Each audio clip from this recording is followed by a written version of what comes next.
Hello, I'm Michael Serapio. The Halifax International Security Forum is an annual meeting co-hosted by the nonpartisan group HFX and Canada's Minister of National Defence. And while discussions at the forum have historically centered around security, this year there was a greater focus on democracy. In large part because the Trump White House has signaled it is less interested in fighting for democracy around the world, and it is moving away from protecting the rules-based international order the U.S. helped establish after the Second World War. But for many gathered in Halifax this year, that move away from the higher ideals of democracy is a mistake. Because as you'll hear in my first discussion with HFX President Peter Van Praagh, democracy and democratic cooperation has led to prosperity and stability and remains the best weapon against authoritarian rule. Peter, thank you for the time. Michael, I'm delighted to be here. You know, I want to begin here with the late Madeleine Albright, the former U.S. Secretary of State, because before she died, she essentially warned the United States that if America abandoned its commitment to democracy, that essentially it would embolden dictators and autocrats around the world. It would also hobble burgeoning democratic movements around the world. Is that where we're at right now? I haven't heard a Madeleine Albright quote for a while, but it's nice to hear her name. I don't know if you know this, Michael, but for a while I worked for the organization that Madeleine founded, the National Democratic Institute, that worked to promote democracy around the world. And, you know, as Canadians, we might not appreciate this so much, but it is true. Around the world, American democracy is an inspiration for many, many people, and it has been for many, many years. And if the United States democracy is off track, that inspiration is lost. And it's right now, democracy in the United States is not on the agenda. But Michael, it's on the agenda here at Halifax. And that's what we're trying to do this weekend in our conversations, and the agenda that we've crafted is get democracy back on the agenda of politicians everywhere in the world. Let's pick up on that point, because the theme for this year is that democracies don't despair. So what is the message that you hope the forum sends out, not only to the people gathered here in Halifax right now, but for the next calendar year and way beyond Canada? No, I think, Michael, I really appreciate the question, because you're exactly right. These conversations are not for a weekend and then go home and start something else. These conversations are designed, as exactly as you said, to go on throughout the year and beyond. The truth of the matter is, and sometimes we get a little shy about saying this, democracies are better. It's as simple as that. Democracies work. They provide, when they do work, they provide for their citizens. They make economies stronger. That gives people, countries confidence. And that's what we're losing now, is we're losing a little bit of confidence in democracy itself. And we have to remind everybody that when it works, there's nothing that can work better. And I'm afraid that the United States is not the beacon of democracy that it once was, and not so long ago. But if there is a beacon for democracy now, it's Ukraine. And it's very important that the democracies stay together and continue to equip Ukraine so that Ukraine can end this war by winning this war. Okay, well, let's bring in Canada now, because we have heard this government, the Carney government, talk about a defense industrial strategy that's still yet to be announced, but one that is coming. When you hear that phrase, what do you hope it entails? What do you hope it can do, not only for encouraging and preserving democracy here in Canada and in North America, but around the world as well? So Canada is in a little bit of a tough spot right now, to be honest. And the Prime Minister won on elbows up, and then some economic realities have come back, and he's got to worry about jobs, he's got to worry about the economy, and in many ways that is maintaining a relationship with the President of the United States. That is an important element of the Prime Minister's job.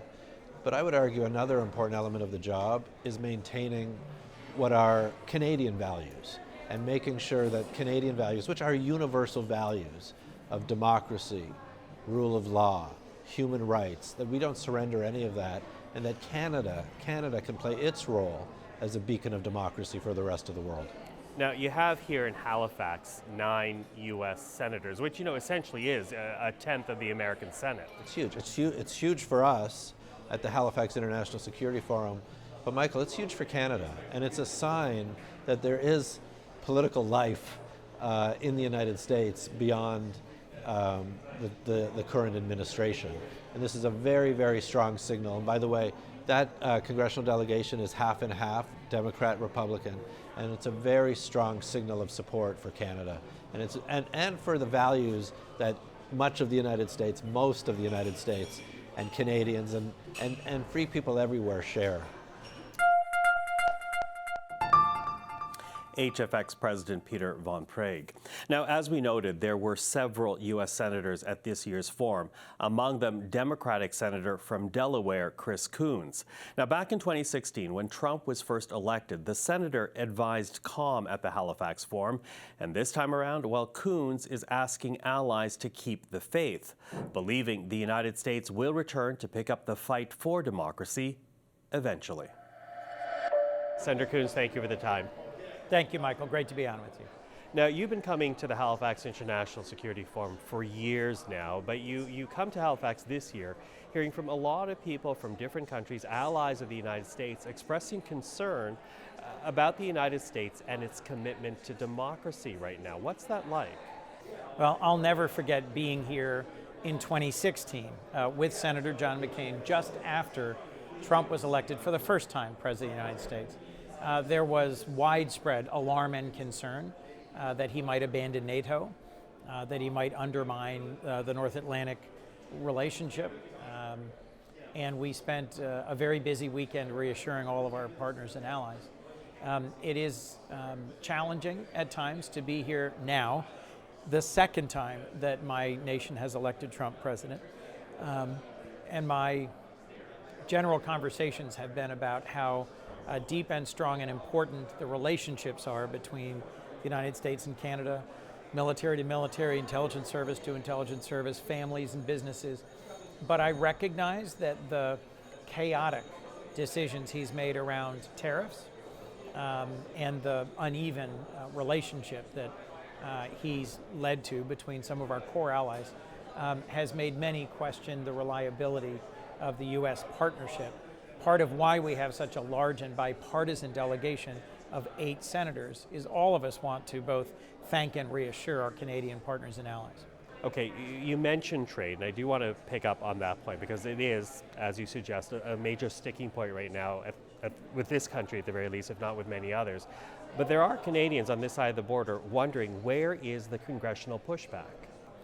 So to be specific, we have now twice passed legislation in the Senate, which requires Republicans to vote for it, invalidating the emergency on which Trump's IEEPA-based tariffs rely for statutory power. The House, however, has refused to take them up. So your question's a good one. Why are Republicans in the House and Senate not pushing back more forcefully, more effectively?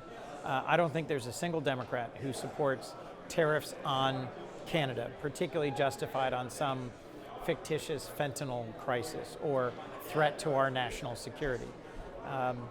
It is my hope that our Supreme Court will ultimately decide that the president does not have the power to put on and take off and put on and take off tariffs at whim, that our Constitution allocates that power to the Article I branch, Congress.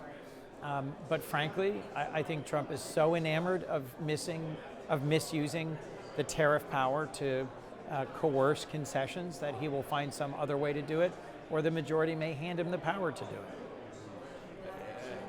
Looking towards the upcoming midterms, how impactful do you think that will be on this White House? Well, in 2018, President Trump's party, the Republican Party, lost the majority in the House, in no small part because things he'd done in his first 2 years as president alarmed many Americans. It is my hope that we'll have free and fair elections and that the result will be my party will take the majority in either or both houses of Congress and then act as more of a check on executive overreach. Look, this is a long tradition in American politics. When either party overreaches in the next midterm elections, we lose control of one or two houses of Congress. That's happened to Democratic and Republican presidents. But this is a moment where I think we need to be particularly attentive to the need for balance and for moderation. the late Senator John McCain, who, Yes. before we came on camera, you credited for dragging you to your first Oh yeah, Halifax International he told me Security I had to Forum. come, he asked me, he pushed me, and I'm so glad I did. Coming to Halifax with John McCain was truly memorable, and I got to stay up late with him and hear lots of stories, and I got to sit in the room and listen to how he interacted with our partners and allies, and at that time he was chairman of the Armed Services Committee. So he commanded a particularly high level of respect, both for his service and sacrifice and for the role that he was playing in Congress at the time. And was very clear in his communication that he believed that no matter how the United States may stray, the systems were in check in your country to keep the United States on the democratic path. Can you say that as confidently today? No. So across a very wide range of avenues, we've seen more movement in the direction of weakening the guardrails of democracy. Our framers, roughly 250 years ago, next year, asserted that the separation of powers, for it to work, was going to require those who served in each branch to jealously guard the prerogatives of their branch. So instead of simply handing the nominations power to the president, it assumed that a majority in Congress, even if they were of the same party as the president, would push back and challenge and question and would not vote in demonstrably unqualified members of a cabinet. They also assumed that they wouldn't confirm questionable judicial nominees. Most importantly, that we wouldn't give up our power of the purse. 800 years of pushing back against first English kings, then British monarchs, were rested in Parliament first, now in our system, Congress, wresting away the power of the purse. I'm an appropriator. We are on the verge of failing to appropriate again. We did what's called a continuing resolution this year. So all the work that we did to put together appropriations bills last year produced nothing. We have passed 3, but we have 8 more we have to do at least, and 2 more that I think we're not likely to. I'm the person responsible with Senator McConnell for our defense and intelligence appropriations. That's the majority of our spending.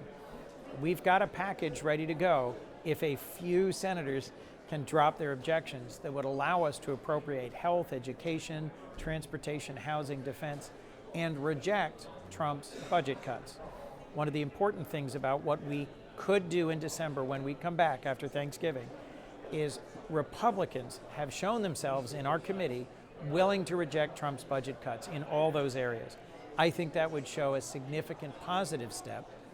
On the other hand, we've seen courts, parties, leaders, journalists not fully play their role in democracy, and I'm worried about the degree of public corruption, the weakening of confidence in our system, the loss of trust in each other, and the ways in which our guardrails are weakening. Okay, but how do you turn that around? Because, the United States, yes, is a democracy in and of itself, but other countries, other democracies look to it as well as an example, Yes. as a bulwark. So how do you turn that around? So first, my party needs to come up with and present to the American people a positive agenda. We can't just run on, oh, did you notice Trump did this? He tore down the East Wing without any permission. He, insulted members of Congress and threatened to kill them. Running on Trump is bad is not enough. People have lost confidence in the Democratic Party that we are committed to and capable of delivering real economic opportunity, genuine security, both physical security and retirement or economic security, and that we're focused on justice, but after we've delivered opportunity and security for our people. So I'm doing a lot of talking around the country with Democratic leaders and candidates about how we need to come together around a deliverable, accessible, sensible agenda. That's part of the discipline of elections, as Canadians know as well as Americans, that if one party's out of power, you got to make your case. You've got to persuade people to hand you back the keys so that you can be a part of government. So what do you say then, to the people gathered here in Halifax, again, from various countries, allies of the United States? What do you tell the people here about the United States and how to move forward in this moment in time? Don't count us out. continue to invest in your own security capabilities, independence, weave more closely together the networks and systems that sustain democracy, and we'll be back. U.S. Senator Chris Coons. Well, we heard the senator's advice about investing in defense, and that is something this country is doing, announcing last summer that Canada would meet NATO's 2% of GDP spending in this fiscal year and then hit 5% by 2035. It's part of a larger defense strategy that is still evolving, something I discussed with Janice Gross Stein, the founding director of the Munk School of Global Affairs and Public Policy and the chair of the board of directors for the Halifax International Security Forum.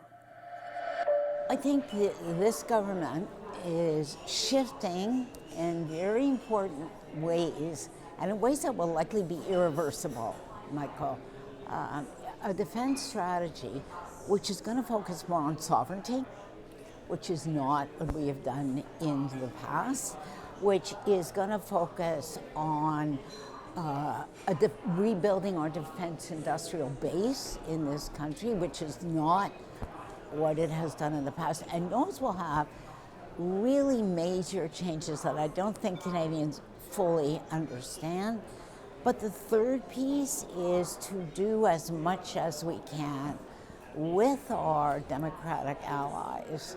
So coordinating our response, for example, on this Ukrainian peace plan with our European allies. I don't think there's much daylight here. There is a big looming issue in the Caribbean, which is our neighborhood, as well as that of the United States. Who do we bring to the table? And in this, I think the Prime Minister is getting it right. Build a muscle, build sovereign capabilities, but then work really hard with other like-minded allies on issues that are a fundamental concern to us. How worried are you about industry stepping up in this moment in this country? I'm not as worried about that, and I think for good reason. Every other major democratic developed country has an industrial strategy. And what does that mean? It means that the government is often the seed investor or the first customer. And that's enough to bring industry to the table. Two fundamental things are happening in Canada, which is actually making me optimistic about our future, Michael. The first is the government has gotten it. They have to be the seed investor or the first customer. And so a lot of what's going on in Ottawa, which is revolutionary in Ottawa, is that they are working hard to change procurement so that government can be the first customer. And they put, for example, $1 billion rather, into BDC, the Business Development Corporation, so that it can function as a seed investor. We're also seeing new companies in Canada, not tiny, 5 people in a garage, but new companies that are being capitalized, that understand that this is a moment and that are moving into the sector. And then the third really encouraging thing is that some of our bigger institutions, our banks, our leading banks, and some of our pension funds understand that there is a new ecosystem growing up here, that they need to invest sooner rather than later, because there won't be clients in this country to bank unless the larger companies in this country step forward. New partnerships are forming. I'm more encouraged now about the possibility of building a thriving domestic tech ecosystem than I've been in years. That is good to hear, Janice, and I think a positive note is a good way to end this interview. Thank you very much for that. It's always a pleasure. Now, when it comes to that defense industrial strategy that I was talking about with Janice, earlier this year, the framework to determine that policy was released. But at the time of this recording, we are still awaiting the final document. Still, the Minister for National Defense did talk about the parameters of what the Carney government is trying to achieve. With that, take a listen now to what we heard from David McGuinty. So we're beginning now to introduce this notion that we have to do this together, that we're in this together, that the Canadian Armed Forces presupposes a strong military industrial base that we can work with. We're going to domesticate a certain amount of production based on our sovereign capabilities, our needs. We're going to look at what do we need, what can we do, and what can we sell or share. And so that is the design of that intersection going forward. And it'll involve all kinds of exchanges. Comparative advantage between the Dutch expertise in one field over the Canadian expertise in another. That's how this has been working. Canada is a little later to the dance, but we're here, and we're now going to move on this quite quickly. And it turns out there's a huge pent-up demand to do this. It turns out that many hundreds, if not thousands, of Canadian companies want to get involved.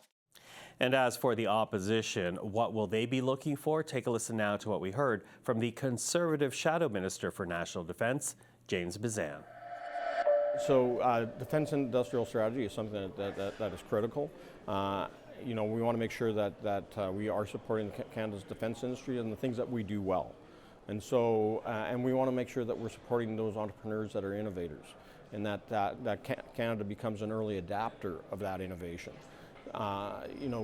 There's no question that part of our sovereignty is our sovereign capability to produce military equipment, to produce the intelligence, as well as produce the innovation and technology that we need to keep driving us ahead and being ahead of our adversaries.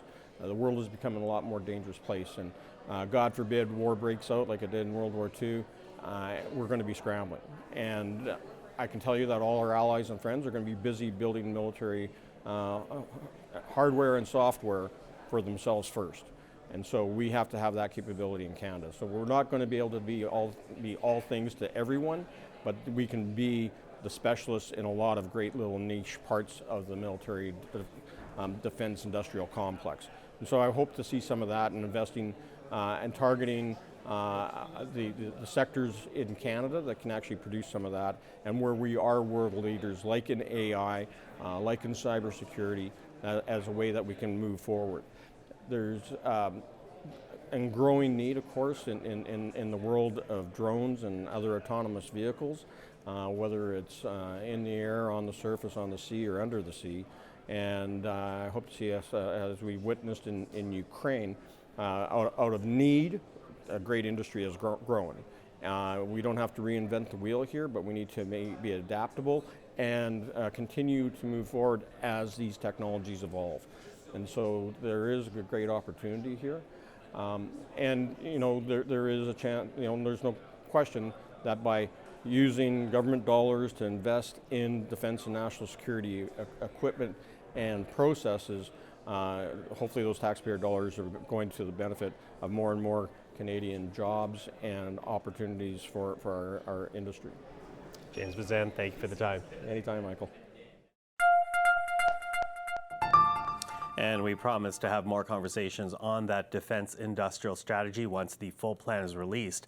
And for some closing thoughts on the gathering that took place in Halifax and the challenge now facing all democratic countries like Canada, take a listen to what was shared by HFX President Peter Van Praagh, who I spoke to a second time as the forum was wrapping up. You know, a line that sticks in my mind is one that you used at the opening of this conference, this idea that democracy is not a matter that concerns this current administration. Is that the mission then for the next 12 months? And I think what we've done here is we've said democracy is part of the agenda. If it's not now, it has to be. And I think we played a role here. We can do what we can do. We're here in Halifax, Nova Scotia, but the world came to us. And we said, Canada is committed to democracy, and Canada is committed to getting democracy on the agenda to make sure that we don't sort of limp into a worse situation, but that people who do care, good people, stand up, get involved, and make sure that it is, the democracies that set the course. And what about Canada and the other allies? Because it's more than just Canada and the United States. Here we have many countries around over the 50, world. 60 countries. Canada had an amazing delegation, and I heard, there are a lot of frank conversations with the Americans where the Canadians were able to let the Americans and also folks from other countries know what Canada's strong positions are. So, Canada's prioritizing not only its defense, but its governments, its relationships, its economy, and I think we all heard that this weekend. Peter, thank you for this. Michael, thank you. Thank you so much. Thank you. Now, all the conversations you saw today, the full versions can be found on our website, cpac.ca, and on our YouTube channel. But we do hope in selecting highlights from those interviews, you get a good sense of the Halifax International Security Forum, the work it does each year gathering international leaders to protect and foster democracies around the world. I'm Michael Serapio. For everyone here at CPAC, thank you for watching. We'll see you on the next profile.